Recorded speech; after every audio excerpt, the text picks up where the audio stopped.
জয় নিতাই, গৌর হরিবোল, শ্রীধাম বৃন্দাবন। আজকে আমাদের আলোচনার বিষয় কৃষ্ণ সূর্য সম, মায়া অন্ধকার, যাহা কৃষ্ণ তাহা নাই মায়ার অধিকার।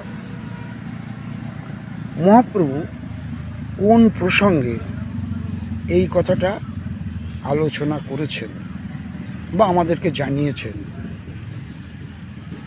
এটা আমরা এই বিষয়ে আমরা জানতে সাহায্য গ্রহণ করেছি শ্রী শ্রী চৈতন্য চরিতামৃত গ্রন্থ, শ্রীল কৃষ্ণদাস কবিরাজ বিরচিত তার মধ্যলীলা দ্বাবিংশ পরিচ্ছেদ 21 ও 22 নম্বর পয়ার থেকে।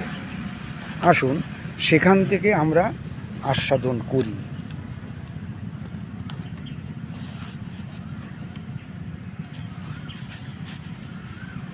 একুশ নম্বর পয়ারে মহাপ্রভু বলছেন, এটা আপনারা জানেন, মহাপ্রভু বৃন্দাবন থেকে যখন নীলাচলে ফিরছিলেন, সঙ্গে বলভদ্র ভট্টাচার্য ছিলেন।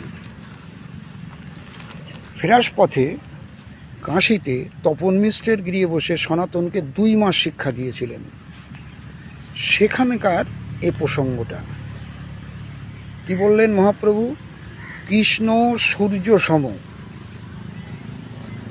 কৃষ্ণ সূর্য সম, মায়া অন্ধকার, যাহা কৃষ্ণ তাহা নাই মায়ার অধিকার। তাহলে যেখানে কৃষ্ণ থাকবেন সেখানে মায়া থাকতে পারবে না। এ বিষয়ে শ্রীমদ্ ভাগবত মহাপুরাণে ব্যাসদেবকৃত তার 2য় স্কন্ধ 5ম অধ্যায় 13 নম্বর শ্লোকে কি বলছেন? বিলজ্জ মানয়া যস্য স্থাতু মিক্ষা পতেহ মুয়া বিমোহিতা বিকথন্তে মমাহমিতি দুর্ধিয়। ভাগবত মহাপুরাণ 2য় স্কন্ধ 5ম অধ্যায় 13 নম্বর শ্লোক। এর মানে কি? ব্রহ্মা নারদকে বললেন, ব্রহ্মা বলছেন নারদকে, যে মায়া ভগবানের দৃষ্টিপথে থাকতে লজ্জা পায়। লাইনটা একটু শুনলেই বুঝতে পারবেন। ব্রহ্মা নারদকে বলছেন, যে মায়া ভগবানের দৃষ্টিপথে থাকতে লজ্জা পায়, সেই মায়ায় মোহিত হয়ে মন্দবুদ্ধি লোকেরা আমি ও আমার বলে অহংকার করে থাকে। যে মায়া ভগবানের সামনে আসতে পারেন না, লজ্জা পান আসতে, সেই মায়ায় মোহিত হয়ে যদি আমি অমুক, আমি ডাক্তার, আমি প্রফেসর, আমি ইঞ্জিনিয়ার, এবং এটা আমার বাড়ি, ওটা আমার ছেলে, ওটা আমার মেয়ে, ওটা আমার ইত্যাদি ইত্যাদি, যদি এখানে থাকি, যদি অহংকার করে, এরা হচ্ছে প্রকৃতই মন্দবুদ্ধি।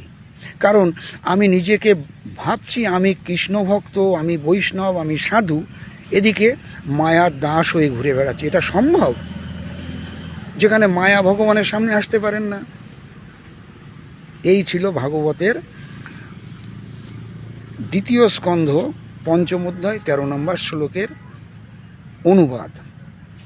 এবং পরে গিয়ে মহাপ্রভু নিজে বলছেন, এর থেকে বাঁচার কোনো উপায় আছে? নিজে আবার স্যার একটা সমাধান করে দিয়েছেন। কি? কৃষ্ণ তোমার হও, হে কৃষ্ণ আমি তোমার, কৃষ্ণ তোমার হও যদি বলে একবার, মায়াবদ্ধ হইতে কৃষ্ণ তারে করে পার। কত সুন্দর কথা, মানে একদম স্বর্ণাক্ষরে বাঁধিয়ে রাখার মতো কথা। যদি কেউ বলেন, হে ঠাকুর আমি তোমার, তুমি আমার, আমি তোমার, তোমার ছাড়া আমি কাউকে জানি না যদি বলে একবার, মায়াবন্ধ হইতে কৃষ্ণ তারে করে পার। এরপরেও যদি আমরা পার না হতে পারি তাহলে আমাদের দুর্ভাগ্য ছাড়া আর কিছু বলা যাবে না, যেটা আমার মনে হয়। সুতরাং কৃষ্ণ পাওয়া খুব কঠিন কিছু নয়, শুধু আমাদের অজ্ঞতার মূর্খতার কারণে এবং শাস্ত্রর সঠিক সিদ্ধান্ত না জেনে আমাদের আজকে এই অবস্থা। ভগবান পাওয়া খুব সোজা। আরে ভগবানকে আপনাকে খুঁজতে হবে না, ভগবান আপনাকে খুঁজে নেবেন। আপনি সেইভাবে নিজেকে তৈরি করলেই হয়ে যাবে। আমরা যদি নিজেকে সেইভাবে তৈরি করতে পারি তাহলে ভগবানই আমাদেরকে খুঁজে নেবেন। ভালো থাকবেন, আনন্দে থাকবেন, সুখে থাকবেন। কৃষ্ণভক্ত সবসময় আনন্দেই থাকার কথা।